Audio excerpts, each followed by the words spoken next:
जय Hind. Video practice set series में आज मैं लेकर आई हूँ आप सबके लिए प्रैक्टिस सेट 11। इससे पहले हम 10 प्रैक्टिस सेट कर चुके हैं। तो शुरू करते हैं आज का प्रैक्टिस सेट। और आज का पहला प्रश्न है कि निम्न में से हिंदी बेल्ट राज्य नहीं है। तो हिंदी बेल्ट एग्जामिनर आपसे पूछ ले या वो आपसे पूछ ले कि हिंदी भाषी राज्य, जो हिंदी भाषी राज्य हैं अर्थात जिन राज्यों में हिंदी भाषी बाहुल्य लोग हैं, हिंदी बोलने वाले लोग अधिक हैं, उन्हें कहा जाता है हिंदी बेल्ट या हिंदी भाषी राज्य। तो भारत के अंदर अगर हम बात करें तो पूरे भारत में 10 राज्य ऐसे हैं जो कैसे हैं, हिंदी बेल्ट या हिंदी भाषी राज्य के नाम से जाने जाते हैं। तो आपको यहाँ क्या बताना है कि ये जो 4 ऑप्शन दिए गए इनमें से 3 हैं और 1 नहीं है। तो ऑप्शन क्या क्या? ऑप्शन है हमारा उत्तर प्रदेश, हरियाणा, गुजरात और हिमाचल प्रदेश। तो भाई उत्तर प्रदेश की तो राजभाषा ही है, हरियाणा भी है, हिमाचल प्रदेश भी है, गुजरात नहीं होगा, हमारा उत्तर हो जाएगा विकल्प तीसरा। हालांकि हिंदी और गुजराती दोनों को जो लिखने की लिपि है वो देवनागरी है।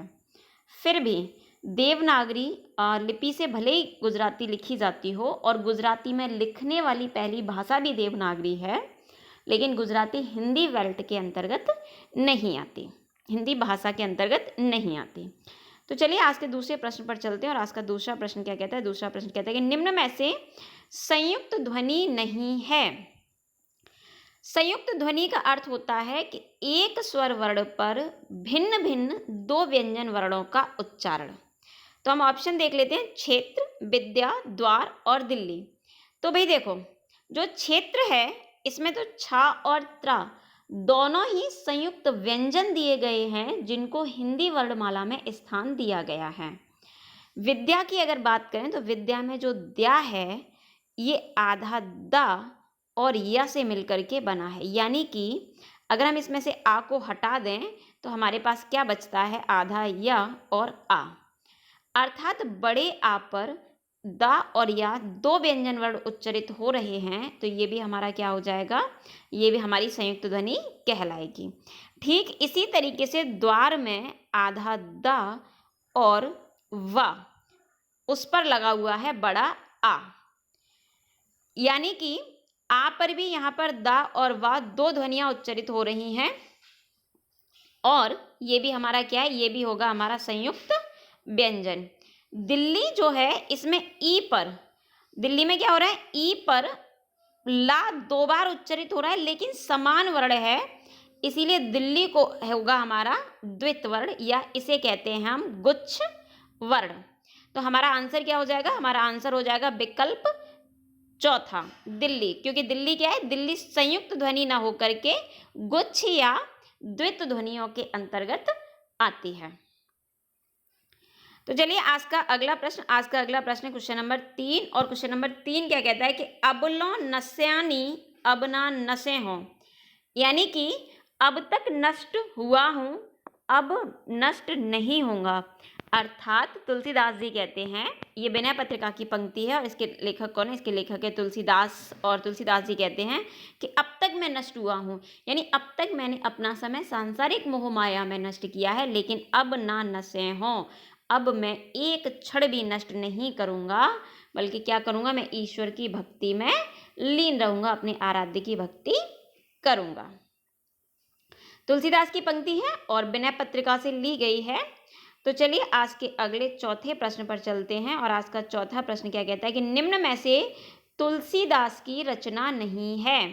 रामचरितमानस, कृष्ण गीतावली, हनुमान नाटक, विनय पत्रिका। तो रामचरितमानस तो बहुत फेमस महाकाव्य है जो कि तुलसीदास का है। कृष्ण गीतावली भी तुलसीदास की रचना है जो कि उनके मित्र सूरदास के आग्रह पर उन्होंने लिखी थी। और विनय पत्रिका भी पिछले क्वेश्चन में मैंने बताया तुलसीदास की रचना है। जो हनुमान नाटक है, हनुमान नाटक हृदय राम की रचना है। हालांकि ये भी राम काव्य ही है लेकिन तुलसीदास का नहीं है।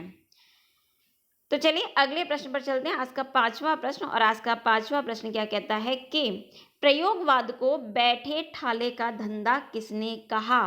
तो भाई अज्ञे जी ने 1943 कब 1943 में तार सप्तक नाम की एक पत्रिका का प्रकाशन किया। हालांकि उस पत्रिका की फिर जो सीरीज चली उसमें हमें 3 सप्तक और मिले, दूसरा सप्तक, तीसरा सप्तक और चौथा सप्तक।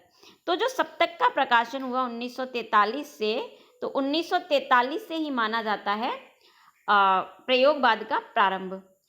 प्रयोगवाद को प्रयोगवाद नाम या प्रयोगवाद शब्द सबसे पहले किसने प्रयोग किया? तो ये प्रयोगवाद शब्द सबसे पहले नंद दुलारे वाजपेयी जी ने प्रयोग किया। और प्रयोगवाद को बैठे ठाले का धंधा भी किसने कहा? नंद दुलारे वाजपेयी जी ने। यानी कि अगर आपसे पूछ ले कि प्रयोगवाद को बैठे ठाले का धंधा किसने कहा, तो भी हमारा आंसर क्या होगा? हमारा आंसर होगा नंद दुलारे वाजपेयी। और अगर ये प्रश्न पूछ ले कि प्रयोगवाद शब्द का प्रयोग सबसे पहले किसने किया, तब भी हमारा आंसर क्या होगा? हमारा आंसर होगा विकल्प दूसरा।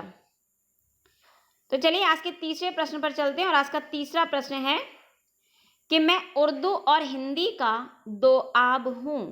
आब क्या होता है? आब होता है जल की धारा, और दोआब होता है जहां दो जल की धाराएं बह रही होती हैं। दो जल की धाराओं के बीच के स्थान को कहा जाता है दोआब। तो किस कवि ने कहा कि मैं हिंदी और उर्दू यानी दो भाषाओं की धारा के मध्य का कवि हूं या मध्य हूं? तो वो किसने कहा? ये कहा था शमशेर बहादुर जी ने स्वयं को कहा कि मैं हिंदी और उर्दू का दोआब हूं। तो चलिए आज के अगले प्रश्न पर चलते हैं, और आज का अगला प्रश्न है क्वेश्चन नंबर 7। और क्वेश्चन नंबर 7 क्या कहता है कि हिंदी गजल सम्राट किसे कहा जाता है? अमीर खुसरो, दुष्यंत कुमार, हरवंश राय बच्चन या कोई नहीं? तो हिंदी में जो गजल लिखने का प्रारंभ किया वो अमीर खुसरो के द्वारा ही किया गया, लेकिन उन्हें हिंदी का गजल सम्राट नहीं कहा जाता। हालांकि हरवंश राय बच्चन जी ने भी हालावाद का प्रवर्तन किया उर्दू परंपरा पर, यानी कि उर्दू साहित्य से प्रेरित होकर के बहुत सारी रचनाएं की, लेकिन हिंदी गजल सम्राट दुष्यंत कुमार जी को कहा जाता है। दुष्यंत कुमार को ही हिंदी का गजल सम्राट कहा जाता है। और एक आलोचक का बहुत फेमस वाक्य है कि दुष्यंत कुमार ने गजल को नायिका की जुल्फों से निकाल करके आम जनजीवन तक पहुंचा दिया। तो हिंदी गजल सम्राट कौन है? हिंदी गजल सम्राट है दुष्यंत कुमार। यानी हमारा उत्तर क्या होगा? हमारा उत्तर होगा विकल्प दूसरा। तो चलिए आज के अगले प्रश्न पर चलते हैं, और आज का अगला प्रश्न है कि अब श्रवण कुमार नहीं मिलते, रेखांकित शब्द में संज्ञा बताइए। यानी हमें संज्ञा किसमें बतानी है? हमें बतानी है श्रवण कुमार में। तो श्रवण कुमार भले ही एक व्यक्ति विशेष का नाम है, लेकिन श्रवण कुमार को बहुवचन बना दिया गया, यानी कि श्रवण कुमार के गुणों के आधार पर। श्रवण कुमार ऐसे पुत्र थे जो मात्र पितृ भक्त थे। तो अब यानी कि अब वर्तमान में हमें श्रवण कुमार यानी ऐसे पुत्र नहीं मिलते जो मात्र और पितृ भक्त हों। तो यानी गुण धर्म के आधार पर व्यक्ति विशेष से संपूर्ण जाति का बोध हो रहा है। तो इस स्थिति में हमारी संज्ञा कौन सी हो जाएगी? हमारी संज्ञा हो जाएगी जातिवाचक। यानी श्रवण कुमार में जातिवाचक संज्ञा होगी कब? जब ये इस तरह से वाक्य में प्रयुक्त हुई है तब। अगर अकेला श्रवण कुमार ही दे दिया जाए तब वो व्यक्तिवाचक संज्ञा ही होगी, क्योंकि जब किसी गुणधर्म के आधार पर किसी व्यक्ति विशेष से संपूर्ण जाति का बोध हो तो व्यक्तिवाचक जातिवाचक बन जाती है। और अगर किसी गुणधर्म के आधार पर किसी जाति सूचक शब्द से व्यक्ति विशेष का बोध हो जाए तब वहां पर जातिवाचक संज्ञा व्यक्तिवाचक संज्ञा बन जाती है। तो चलिए आज के अगले प्रश्न पर चलते हैं, और आज का अगला प्रश्न है क्वेश्चन नंबर 9। और क्वेश्चन नंबर 9 क्या कहता है कि निम्न में से पुल्लिंग शब्द का चयन कीजिए। किरण, समाधि, राशि, सूर्य। तो भाई पुल्लिंग शब्द किरण होती है, तो हमारा यही आंसर होगा। नहीं सॉरी, पुल्लिंग शब्द का चयन करना है। तो किरण भी होती है, समाधि भी ली जाती है, राशि भी होती है, लेकिन सूर्य होता है। तो हमारा आंसर क्या हो जाएगा? हमारा उत्तर होगा विकल्प चौथा। तो चलिए आज के अगले प्रश्न पर बढ़ते हैं और आज का अगला प्रश्न है क्वेश्चन नंबर 10 और क्वेश्चन नंबर 10 क्या कहता है कि निम्न में से कौन सदैव बहुवचन नहीं होते? आंसू, सोना, प्राण या होश। तो भाई देखो, आंसू कभी भी एक नहीं आता, वो एक से अधिक आते हैं, तो आंसू सदैव बहुवचन में आते हैं। प्राण भी निकलते हैं तो प्राण भी हमारा बहुवचन होता है, और होश भी उड़ता नहीं है, उड़ते हैं। तो आंसू, प्राण और होश हमेशा हमारे बहुवचन होते हैं, लेकिन सोना हमारा पदार्थवाचक संज्ञा में आता है, और पदार्थवाचक संज्ञाएं जो होती हैं वो सदैव एक वचन होती हैं। तो क्वेश्चन नंबर 10 का आंसर क्या है? क्वेश्चन नंबर 10 का आंसर हो जाएगा सोना, विकल्प दूसरा। क्वेश्चन नंबर 11 की ओर बढ़ते हैं। क्वेश्चन नंबर 11 क्या कहता है कि कारक कितने प्रकार के होते हैं? 6, 10, 8 और 11। तो भाई जो कारक होते हैं, कारक के भेद 8 होते हैं। कर्ता ने कर्म को करण से के द्वारा संप्रदान के लिए अपादान से अलग होने के अर्थ में संबंध का की के रा री रे ना नी ने अधिकरण में पर और संबोधन हे अरे ओ। तो हमारा उत्तर क्या हो जाएगा? हमारा उत्तर हो जाएगा 8।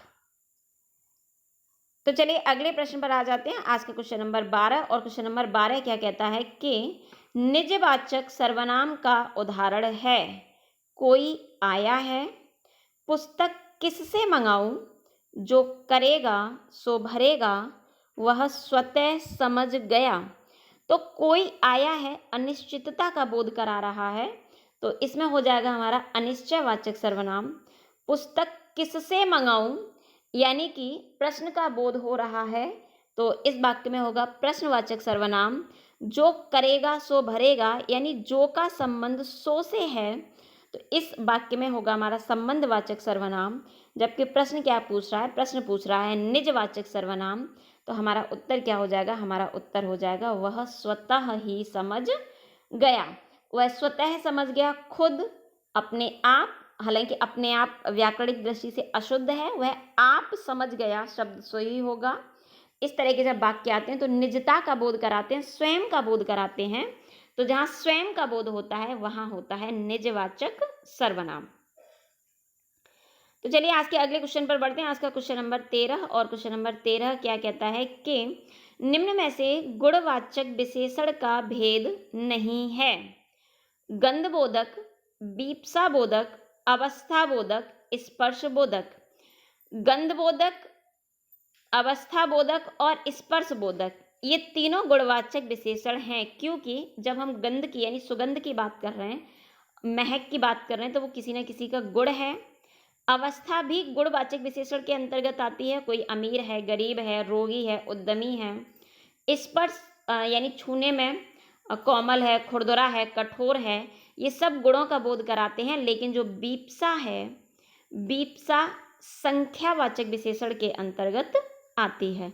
तो हमारे 13 प्रश्न का उत्तर होगा विकल्प दूसरा, बीप्सा बोधक, क्योंकि ये किसके अंतर्गत आता है? ये आता है हमारा संख्यावाचक विशेषण के अंतर्गत।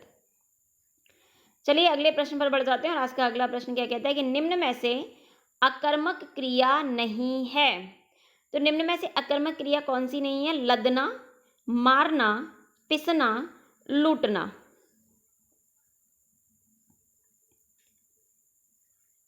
लुटना, लुटना शब्द है, लूटना नहीं, बिल्कुल सही लिखा हुआ है। तो भाई देखो, लदना यानी कि यहाँ कर्म की लदना आ रहा है जहाँ कर्म की आवश्यकता नहीं है, लेकिन मारना, पिसना और लूटना, लुटना, ये सब हमारे क्या हैं? ये सब हमारी अकर्मक क्रियाएं हैं, सकर्मक क्रियाएं हैं। लदना, पिसना, लुटना, ये तीनों हमारी अकर्मक क्रिया हैं, लेकिन मारना, मारना हमारी सकर्मक क्रिया के अंतर्गत आती है। तो हमारा उत्तर होगा विकल्प दूसरा। अगर लदना की जगह पर लादना होता तो सकर्मक क्रिया होती, पिसना की जगह पर पीसना होता तो भी हमारी सकर्मक क्रिया होती, और लुटना के स्थान पर यदि लूटना शब्द होता तो भी हमारी सकर्मक क्रिया के अंतर्गत आती। तो चलिए आज के अगले प्रश्न पर बढ़ते हैं और आज का अगला प्रश्न है क्वेश्चन नंबर 15 और क्वेश्चन नंबर 15 क्या कहता है कि वर्तमान काल का भेद नहीं है। सामान्य वर्तमान काल, आसन्न वर्तमान काल, पूर्ण वर्तमान काल, अपूर्ण वर्तमान काल। तो सामान्य, पूर्ण, अपूर्ण। सामान्य वर्तमान काल को अंग्रेजी में कहते हैं प्रेजेंट इंडेफिनिट। पूर्ण वर्तमान काल को कहते हैं परफेक्ट, प्रेजेंट परफेक्ट। अपूर्ण वर्तमान काल को कहते हैं प्रेजेंट कॉन्टिन्यूअस। जबकि आसन्न भूतकाल होता है, ना कि वर्तमान काल। तो यही वर्तमान काल का भेद नहीं है।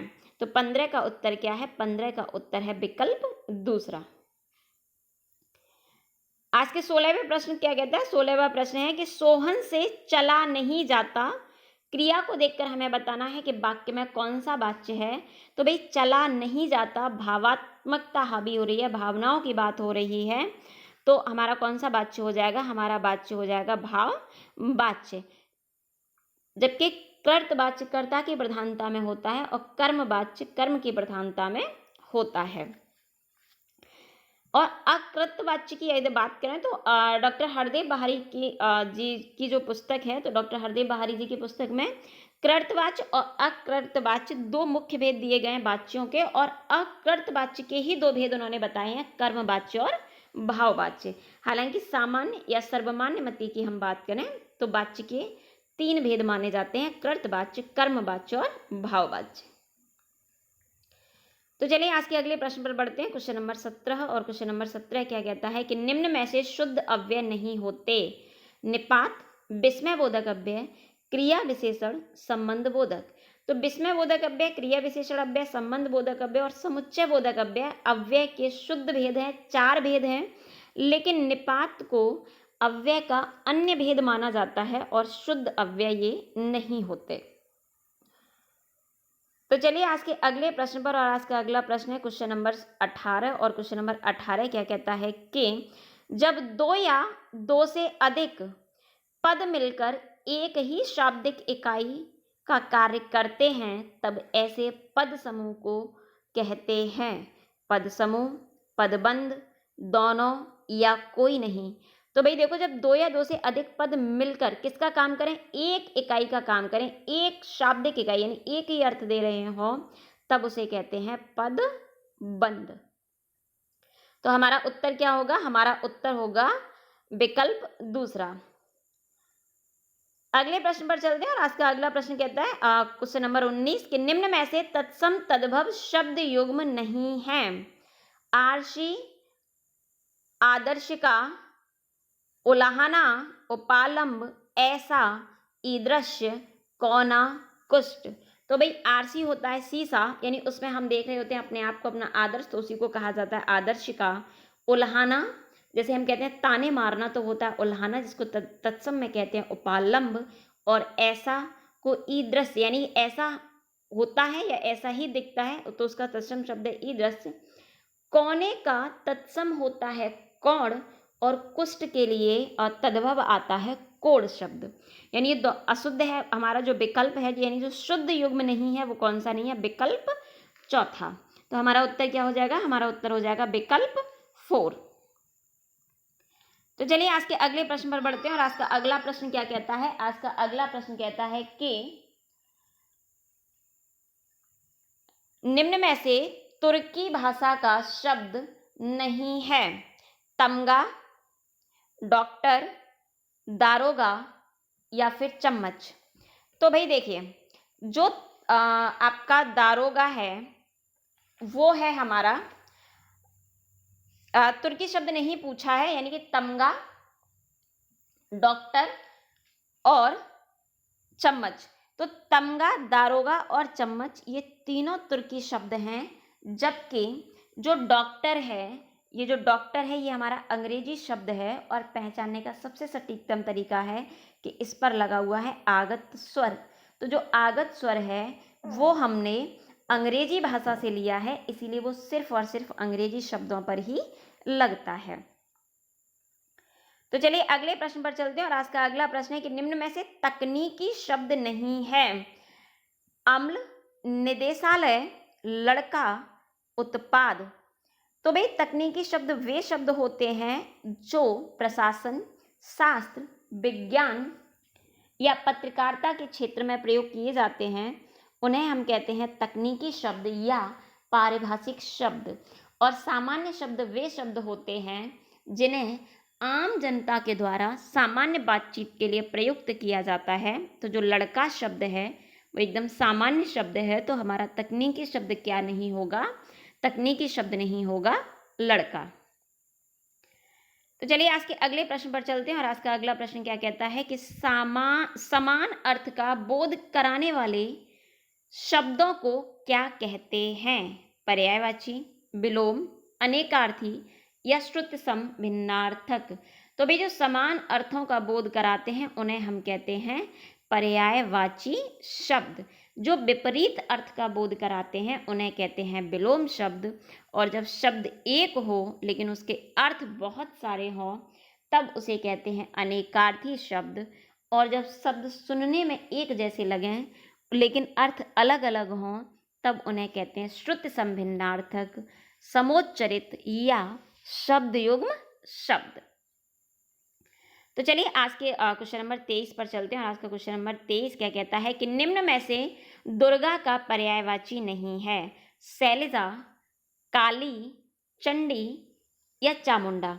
तो भाई दुर्गा को काली, चंडी, चामुंडा कहते हैं बल्कि शैलजा नहीं कहते, क्योंकि जो शैलजा है वो पार्वती जी का पर्यायवाची है। क्योंकि जो शैल यानी पर्वत की पुत्री है वही कौन है, वही है हमारी शैलजा। तो चलिए अगले प्रश्न पर बढ़ते हैं। और आज का अगला प्रश्न है क्वेश्चन नंबर 24। और क्वेश्चन नंबर 24 क्या कहता है कि निम्न में से अशुद्ध विलोम युग्म है? अथ, इत। तो भाई अथ का अर्थ होता है प्रारंभ या आरंभ और इत का अर्थ होता है समापन, इसीलिए हम कहते हैं इतश्री करना। तो विलोम की दृष्टि से बिल्कुल सही है अज्ञ और अनभिज्ञ। तो भाई देखिए अज्ञ का वैसे अगर विलोम की बात की जाए तो अज्ञ का विलोम होता है विज्ञ, यानी अज्ञ जो कुछ नहीं जानता, और विज्ञ जो विशेष ज्ञान को रखता है। प्रवृत्ति और निवृत्ति। प्रवृत्ति का मतलब होता है किसी भी चीज़ को ग्रहण करके चलना, जबकि निवृत्ति का मतलब होता है उसको त्याग कर आगे बढ़ना। और प्रलय का अर्थ है प्रलय का अर्थ है चीज़ों का बिगड़ जाना, डिस्ट्रॉय हो जाना, और जबकि सृष्टि का अर्थ है निर्माण होना। तो अज्ञ और अनभिज्ञ, यानी हमारा आंसर इन कंडीशन में क्या हो जाएगा, इस कंडीशन में हो जाएगा अज्ञ और अनभिज्ञ। तो चलिए अगले प्रश्न पर बढ़ते हैं। हाँ, एक चीज़ और स्पष्ट कर दूं, अगर शुद्ध विलोम की बात की है तो अज्ञ का विलोम होता है विज्ञ और अनभिज्ञ का विलोम होता है अभिज्ञ। तो चलिए आज के अगले प्रश्न पर चलते हैं। और आज का अगला प्रश्न है क्वेश्चन नंबर 25। और क्वेश्चन नंबर 25 क्या कहता है कि अवशेष और अविशेष शब्द युग्म का अर्थ नहीं है। तो अवशेष होता सामान्य बिल्कुल नहीं, बचा हुआ बिल्कुल, बचा हुआ तो होता है अवशेष, और अविशेष होता है सामान्य। यानी कि हमारा उत्तर हो जाएगा जो विशेष नहीं है वो क्या है, सामान्य है, और जो बचा हुआ है वो अवशेष है। तो हमारा उत्तर होगा विकल्प तीसरा। तो चलिए इसी के साथ अगले प्रश्न पर चलते हैं। और आज का अगला प्रश्न है अधर अनेकार्थी शब्द का अर्थ नहीं है? होठ, इच्छा, मध्य या शून्य। तो अधर का अर्थ होठ भी होता है, मध्य भी होता है और शून्य भी होता है। फिर क्या नहीं होता, इच्छा नहीं होता। और प्रश्न भी हमसे यही पूछ रहा है कि अधर का अर्थ नहीं है, तो हमारा उत्तर होगा विकल्प दूसरा, इच्छा। अगला प्रश्न क्वेश्चन नंबर 27 कहता है कि वे शब्दांश जो शब्द के पूर्व में जोड़े जाते हैं कहलाते हैं या कहते हैं वर्ण, शब्दांश, उपसर्ग या प्रत्यय। तो भाई जो पूर्व में जुड़े, आदि में जुड़े, पहले जुड़े या प्रारंभ में जुड़े उन्हें कहते हैं उपसर्ग, और जो बाद में जुड़े उन्हें कहते हैं प्रत्यय। तो हमारा उत्तर क्या होगा, हमारा उत्तर होगा विकल्प तीसरा। क्वेश्चन नंबर 28 पर चलते हैं। क्वेश्चन नंबर 28 क्या कहता है कि निम्न में से भिन्न है निमग्न, निबंध, निदान और निर्वास। तो इसमें जो भिन्न है वो उपसर्ग के आधार पर पूछा गया है। तो निर्वास भिन्न है क्योंकि निमग्न, निबंध और निदान तीनों में ही नि उपसर्ग है, जबकि निर्वास में निर उपसर्ग है। तो अलग कौन सा हो जाएगा? अलग हो जाएगा हमारा निर्वास।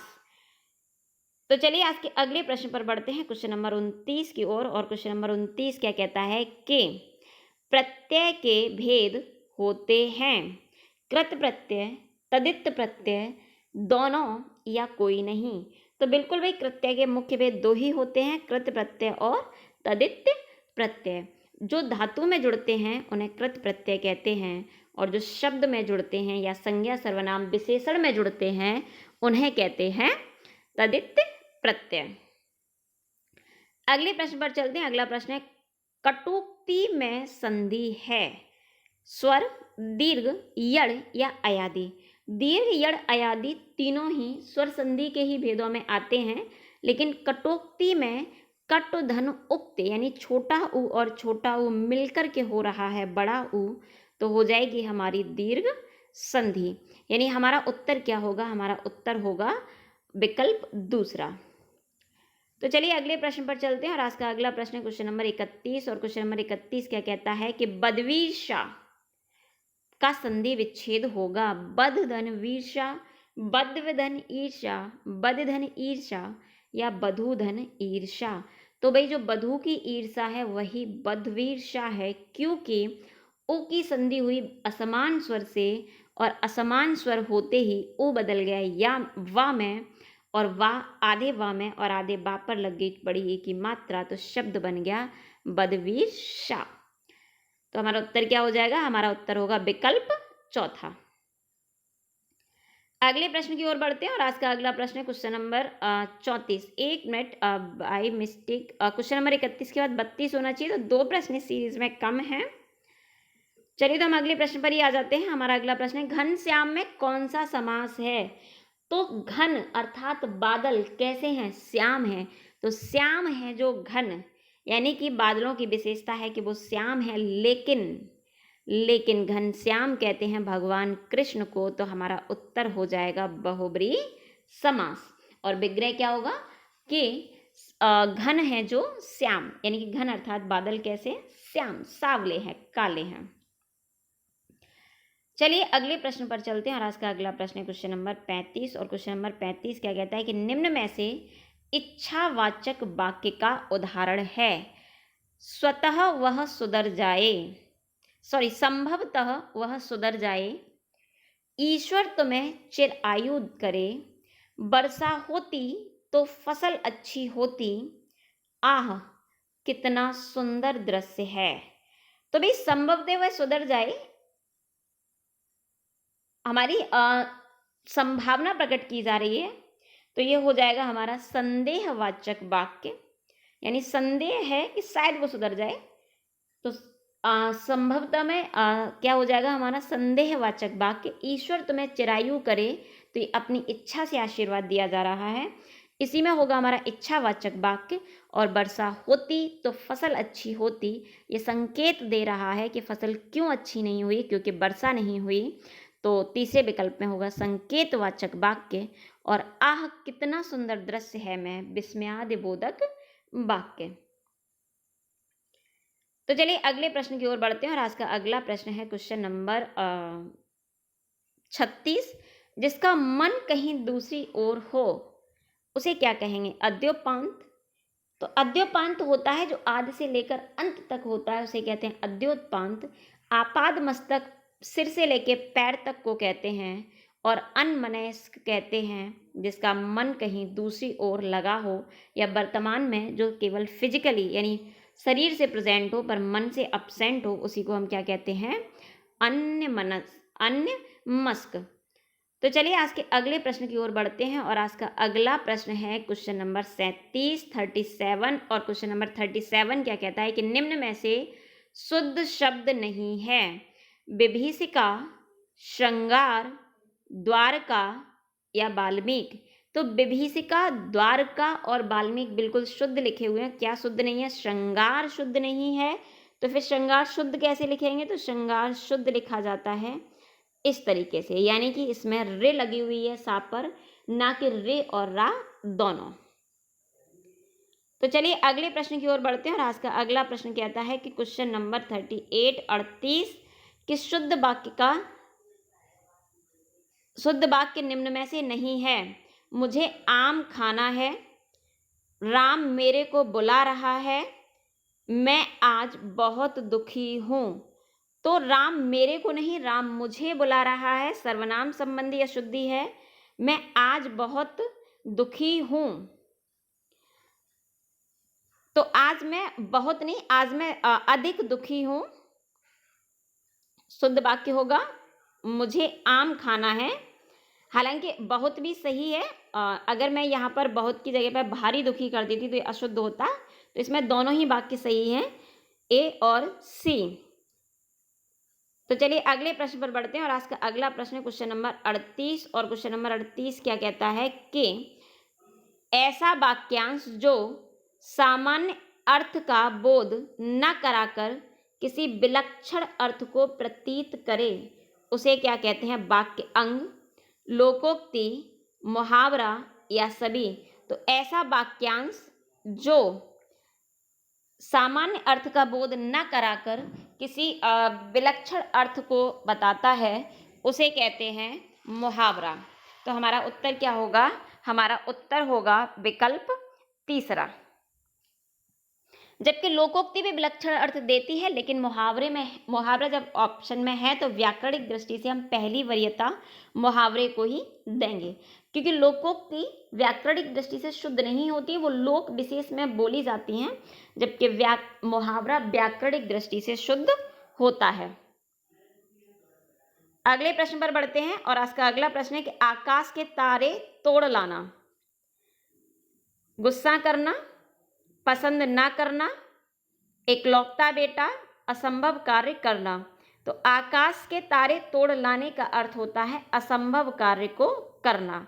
गुस्सा करना होता है आंख दिखाना, पसंद ना करना होता है आंख बिचकाना या आंख चढ़ाना, और इकलौता बेटा हम कह सकते हैं अंधे की लकड़ी का सहारा या एकमात्र सहारा। अगले प्रश्न की ओर बढ़ते हैं और आज का अगला प्रश्न कहता है कि बिड का हिंदी अर्थ होगा बोली लगाना, अनुमोदन करना, व्यावहारिक या फिर रुकावट। तो भाई जो बिड होती है तो बिड का हिंदी अर्थ ही होता है बोली लगाना, यानी हमारा उत्तर क्या हो जाएगा? हमारा उत्तर हो जाएगा ऑप्शन ए।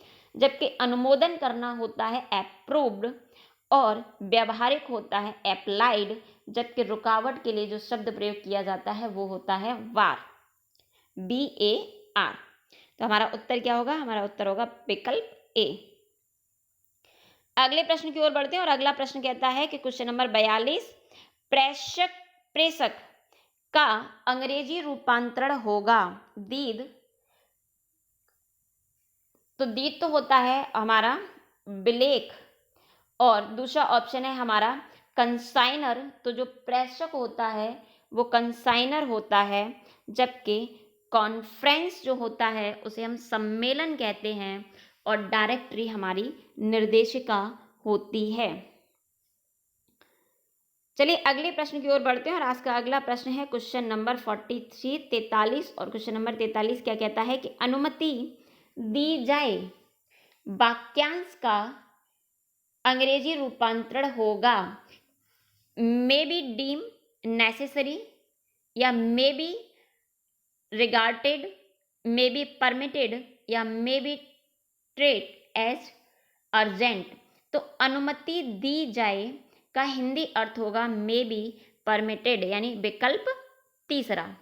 जबकि मे डीम्ड नेसेसरी का मतलब होता है यदि आवश्यक समझें, और may be treat as urgent इसे अति आवश्यक समझें, और मे बी रिगार्डेड का मतलब होता है खेद प्रकट किया जाए। तो चलिए अगले प्रश्न की ओर बढ़ते हैं और आज का अगला प्रश्न है क्वेश्चन नंबर 44 और क्वेश्चन नंबर 44 क्या कहता है कि संक्षेपण या संक्षिप्तीकरण कितने प्रकार का होता है? तो जो संक्षेपण और संक्षिप्तीकरण होता है वो 2 प्रकार का होता है। सबसे पहला होता है यानी नंबर 1 प्रभा या धारा प्रभा संक्षेपण, और दूसरा होता है सारणी या तालिका संक्षेपण। तो हमारे प्रश्न का उत्तर क्या होगा? हमारे प्रश्न का उत्तर होगा विकल्प पहला, 2 प्रकार का होता है। अगले प्रश्न की ओर बढ़ते हैं और आज का अगला प्रश्न कहता है कि निम्न में से एक पत्र समापन की रीति नहीं है। यानी कि 4 विकल्प दिए गए, इसमें से समापन की रीति किसमें नहीं है? शेष कुशल है, सधन्यवाद, सविनय निवेदन है कि अब और क्या लिखूं। तो शेष कुशल है, इसका अर्थ यानी बाकी सब ठीक है, बात यहीं समाप्त हो गई। सधन्यवाद का भी अर्थ है कि बात समाप्त हो गई, और अब और क्या लिखूं का भी अर्थ क्या है कि हम अपनी बात को लगभग पूरा कर चुके हैं। जबकि सविनय निवेदन है, पत्र समापन की नहीं बल्कि पत्र प्रारंभ करने की रीति होती है। तो चलिए अगले प्रश्न की ओर बढ़ते हैं और आज का अगला प्रश्न है क्वेश्चन नंबर 46 और क्वेश्चन नंबर 46 क्या कहता है कि सरकार के राजपत्र या गजट में प्रकाशित होने वाली सूचना होती है, शासनादेश होता है, अधिसूचना होती है या निविदा होती है। तो भाई जो राजपत्र में प्रकाशित होती है उसे कहते हैं अधिसूचना यानी कि नोटिफिकेशन, जबकि सूचना तो नोटिस होता है, और शासना आदेश सरकार के द्वारा लिए गए निर्णय या आदेशों को जब अधीनस्थ विभागों में भेजा जाता है तब उसे शासनादेश कहते हैं, और निविदा होता है हमारा टेंडर। तो चलिए अगले प्रश्न की ओर बढ़ते हैं और आज का अगला प्रश्न क्वेश्चन नंबर 47 और क्वेश्चन नंबर 47 क्या कहता है कि हिंदी में रा के कितने रूप प्रचलित हैं? 2, 3, 4 या 5? तो हिंदी में जो रा के रूप प्रचलित हैं वो 3 हैं, जिनमें से एक रा हम इस तरीके से लगाते हैं, दूसरा इस प्रकार लगाते हैं और तीसरा इस प्रकार लगाते हैं। जो हमारे रा हैं यानी कि ये वाले जो दोनों रा हैं ये पूरा रा का सूचना देता है, यानी कि जिस वर्ण में ये लगा होता है उसका अर्थ होता है कि रा पूरा है, और जिस वर्ण पर लगा है वो आधा है। यानी कि मान लीजिए मैंने लिखा क्रम, तो मैंने क्रा पर लगाया, तो अगर मैं इसका वर्ण विन्यास करूं तो क्या हो जाएगा? क और रा, अर्थात रा पूरा है और का आधा है। और ये भी जिस वर्ण पर, ये एक ही चिन्ह है, बस ये उन वर्णों में लगता है जिनमें खड़ी पाई नहीं होती है, और ये उन वर्णों में लगता है ये उन वर्णों में लगता है जिनमें खड़ी पाई होती है, और ये उन वर्णों में लगता है जिनमें खड़ी पाई नहीं होती है। तो यदि हम बात करें कि खड़ी पाई का अर्थ क्या होता है, तो खड़ी पाई का अर्थ होता है किसी भी वर्ण में एक सीधी लकीर होना। जैसे कि का में है, अगर मैं खा लिखूं तो खा में भी है, लेकिन अगर मैं डा लिखूंगी तो इसमें कोई भी खड़ी पाई नहीं है। तो यदि मुझे ड्रम लिखना होगा तो मैं ऐसे लिखूंगी, जिसमें जो इधर वाला साइन है इसको कहते हैं हलंत, सॉरी रा, और जो ये है इसको कहते हैं हल्का चिन्ह यानी कि हलंत। जबकि ये जो रा होता है जो ऊपर लगता है ये होता है हमारा आधा।